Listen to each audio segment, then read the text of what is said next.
Greetings and welcome everyone to my first impressions of Super Toy Cars, a racing game by Eclipse Games. Now, if the title didn't give it away, this is a racing game where you are a toy car and you're just racing around in all these sort of environments that you wouldn't expect toy cars to be racing around in. Like, I don't know, the kitchen, because they're toy cars and they shouldn't be doing that. They should be standing perfectly still until like a child throws them at his sister or something like that. I don't know.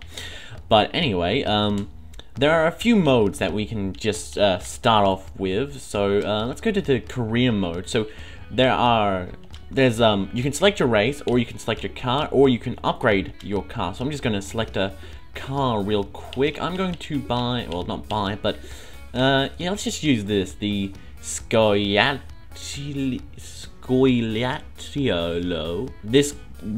The racing car one, that's red. I'm going to be picking that, and now we can upgrade it, which, well, actually, it looks like I can't because I've already upgraded everything. You know what, let's pick a different car. Let's pick that one, this yellow racing car.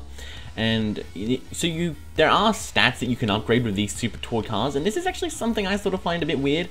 Now, the rest of the game is all sort of, you know, Mario Kart-y. It's very kiddie and all that, you know.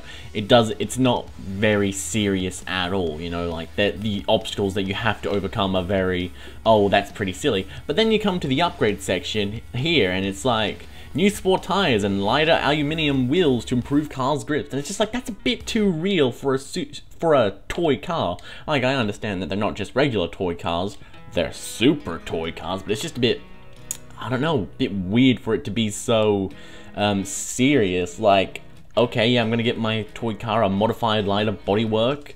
Okay, that seems like something you would actually put in a racing game with like real licensed cars, not toy cars.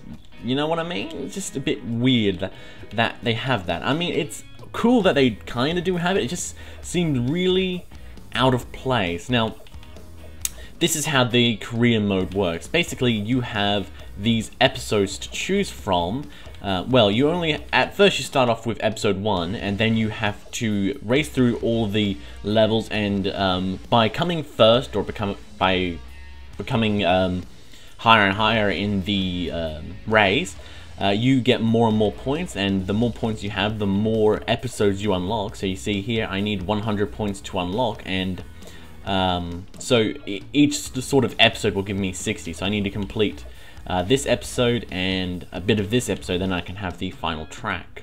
So it seems like there is a bit of content here, although I'm not going to be going into the race, I'm not going to be doing the career mode yet. What I'm actually going to be doing is a quick race, because I want to show off some of the maps real quick. And what I find a bit weird about this game is the track variety. Now, okay, you know what, let's just go and get into a car, sure. Let's do that. I don't know, I think I picked the right car. Oh, I'm in this car, shoot. I don't actually like this car, it's a bit weird, but anyway, yeah, so something that I don't really like about this game is the track variety. Like, okay, so you look at this area here, right? There's a lot of, you know, it looks like it's some sort of child's bedroom, and his cars are like racing around and all that.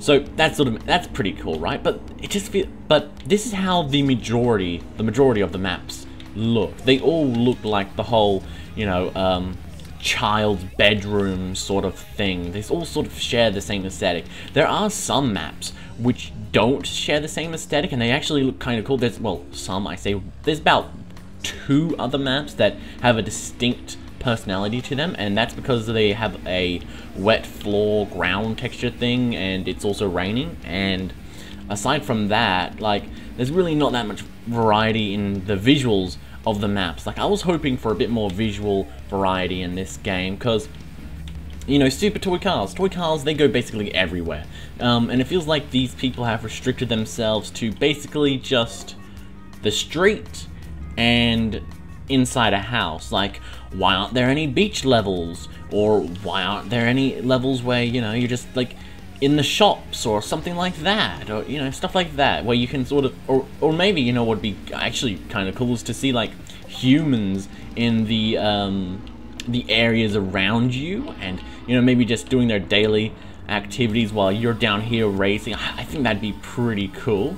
But yeah, no, there's none of that. It's just you're racing around in these child's bedrooms so that you can unlock more points and all that and stuff. And it's just a bit disappointing to see the lack of track variety. But the gameplay is what really makes or breaks a racing game. And well, I don't know how to describe how this game controls. It controls well enough. I think that's really the best thing I can say about this game, is that it controls well enough. It's sort of like Mario Kart in how you have to drift in order to get boost and all that sort of stuff. But aside from that, it just sort of controls like your average okay racing game. Now this is the sort of track that I actually meant that actually has a different aesthetic, and this is actually really cool. Like, this is like outside the house or something like that, I believe, and it's just gorgeous. I love it. There's lots of the game has a great depth of field effect, which just really helps the game look that much better, because oh man, it's really nice little effect. And also that the rain and the textures on the floor, how it actually looks wet, it's just really good looking. And it's just a shame that there aren't any more unique maps with this sort of aesthetic, or like with their own unique sort of aesthetic rather. It's all sort of yeah, like I said, it's all sort of got the same sort of child house aesthetic thing going on, which is a shame. But yeah, the game controls well enough. There's really nothing that I find too particularly annoying about the controls. Some cars can be really finicky trying to drift with, but once you upgrade the cars to have better like traction and all that, it's really not that much of a problem. So I feel like that's just a thing that's implemented by design, also, well, it's intentional, is what I mean. And yeah, so there's really not much else like wrong, or there's not really that much you can say about the controls, because it does do its job, and it's just about it. There are a few little like things that bug me about about the controls of the game, though. Well, not the controls, well, a few design choices. Yeah, that's what I mean. There are a few design choices that actually sort of bug me. Actually, hold on, I'll have to show you in a race. Let's just get back to a different one. Let's go that one. Let's pick classic. Oh, nice. Police, cool. Right. Yeah, there are a few things that sort of bug me about this design, some of the design choices. The biggest one is when you press L1, or like LB or whatever it is on a 360 controller, to look back, right? It looks back instantly, and then it has to do a camera transition to make you look forward again, and I find that really weird. So it's like, hang on a second, you can make it so that I can look backwards instantly, but if I want to go look forward again, I have to do a camera transition, and it's just really annoying about that, because you know, it's just really disorientating having to do that over the car thing. It's just, I don't know, I just really find that to be a bit weird to look at. Like, why can't I just have it snap back into the front of the car? That would be so much better, and it would be way less disorientating. Aside from that, this game does feature a few other sort of options which are pretty cool. Like, for example, there's a top-down camera, which what the hell happened to that car? He just like went forward straight ahead, or was that like a 8-ball, something like that?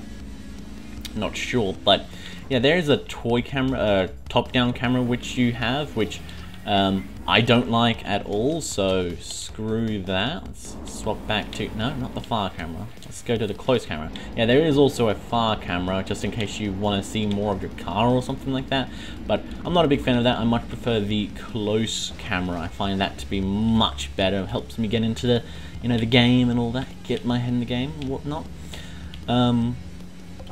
Yeah, so there are a few options like that. The game does have rebindable keys for a keyboard and mouse. The keyboard and mouse controls are actually pretty good, although I'm not using them. I'm using a PS4 controller to to play this, although it doesn't natively support any direct input controllers, so you will have to have like an X input controller, like the Xbox 360 controller, or I believe the Xbox One controller nowadays. I think Microsoft released driver patches for that now. So yeah, you'll need a X input controller to make it to play with this game, and yeah, so so control methods, they're all right. You know what, let's continue playing, but no, actually, let's go into career mode. Might as well.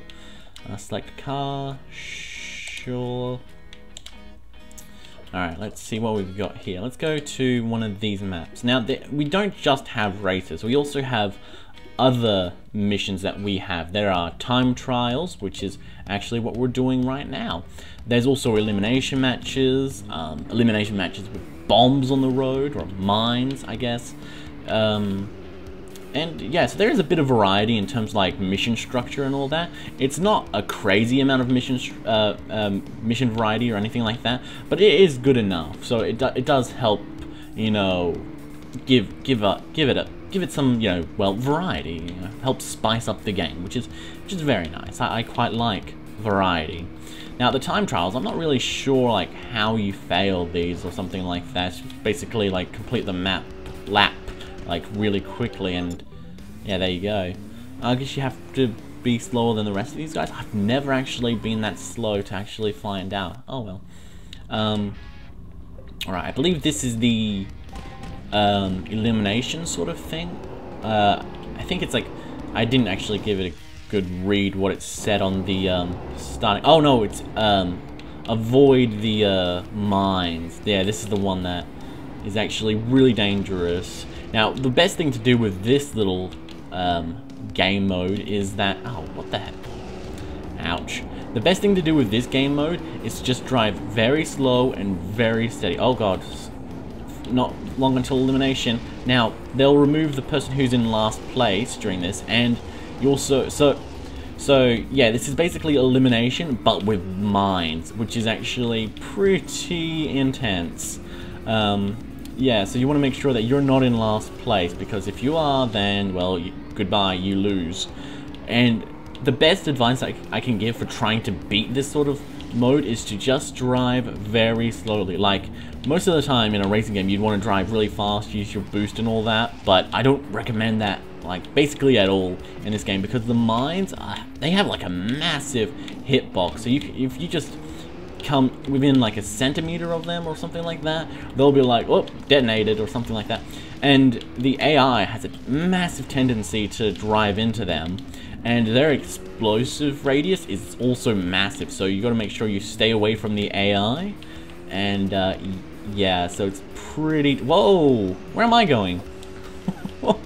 That was weird. At least there's no invisible walls, I guess. That was pretty funny. I got too fast for the game to handle me. Yeah, so, oh, I guess I should explain, like, how boost works. Basically, it's like Mario Kart in the fact that if you have, like, if you drift, you get boost. Although, if you get airtime, you can also get boost as well. Oh, god damn it. Where's the... Oh, I won. Okay, that wasn't too bad. It's also if you get airtime, you get boost. Also for some reason, I don't know why, but it seems like whenever you spin out of control from like a bomb or something like that, you also sort of get a little bit of boost. I'm not sure if that's intentional or not, but I think the game might be mistaking me, you know, spinning out of control with a drift, which is pretty funny. But you know what? I'll accept it.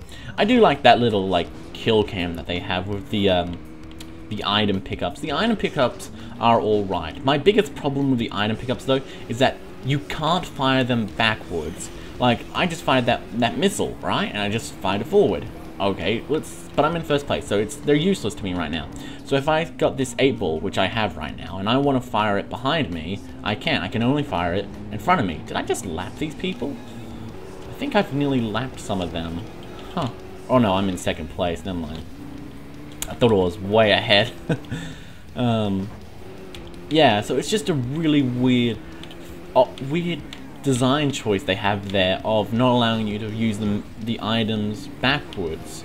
I mean, I guess it helps like if you're in multiplayer and, you know, person would probably be in front, but and then the items also help you, and just I don't know, just I don't like the fact that you can't fire these items backwards. You also can't fire certain items forwards. Like, certain items always will come out of your backside. And I find that weird as well, because, like, why can't I just, oh god. Jesus Christ, this car goes up way too high. Yeah, so I just find it weird that you can't fire, like, items that come from your back in front of you, and can't fire items that come from your front behind you, and it would be way nice, and you'd have more options for how you want to tackle the situation, and that'd just be nice, you know, more options is better, in my opinion. Also, what's a bit weird of a, I don't know if it's a glitch or something, it seems like a glitch, but basically if you look on the mini-map, people who get eliminated will remain on the mini-map as if they are still there, when they're actually not, and they actually got eliminated. It's just a bit weird how that works. Not sure why it's like that, but it's just a bit weird. Like, why didn't they just remove their icon from the minimap when they got eliminated? Oh well. Anyway, yeah, now this is just back to the regular old races, which are always pretty fun. Yeah, you see there that I just fired something from behind me. Why can't I throw that in front of me? That would be pretty cool. Like, it's intended to slow down people from behind you. Oh, it's intended to slow down people that drive over it. So why can't I put it in front of, like, why can't I throw it in front of me so that, when people who are in front of me, like why can't I throw it in front of people so I can use it as an offensive item instead of just, I don't know, just well, it still is an offensive item, I guess, but it's just an offensive item against the people behind you, so it seems really weird, because, like, all these, items you get, they aren't randomized like Mario Kart, so it's not like, oh, you'll only get these defensive items when you're in first place, or you'll only get the offensive items when you're in last place, and stuff like that. These are always set items, so you'll be getting, like, offensive items when you're in first place, and there's no one to attack with them because you're in first place, and it's just a bit weird. So yeah, it's just the items are a bit weird in that regard, so I'm not a big fan of that. But something that I actually do like is the music in this game. You probably can't hear it right now because I'm talking over it, but it's just got a nice sort of little track, music track. It's just like, right now there's some songs on there that's singing about how he's the Sandman, and then he keeps on repeating how he's the Sandman. The music is actually kind of cool, aside from the lyrics, but yeah, it's actually, yeah, it's pretty good. There's really not that much else to say about Super Toy Cars. It's an okay racing game, and if it looks interesting, I'd recommend you give it a shot, but there are definitely better racing games for you to purchase, so I don't know if I can really recommend it that much. There is a track editor as well, which it actually doesn't have that much depth to it, so that's a bit of a shame. Like, you only have a few presets, and you can only use the items that the developers have already used. You can't, like, create your own items from, like, meshing other ones together or anything like that. The online multiplayer would be good, except it's dead, so it's not good because it's dead. Yeah, I spent a long while in the online multiplayer lobby just looking for somebody, anybody, not a single soul. Oh well. If you'd like to purchase this game, it is on Steam. There'll be a link to the Steam store page in the description below, and GG.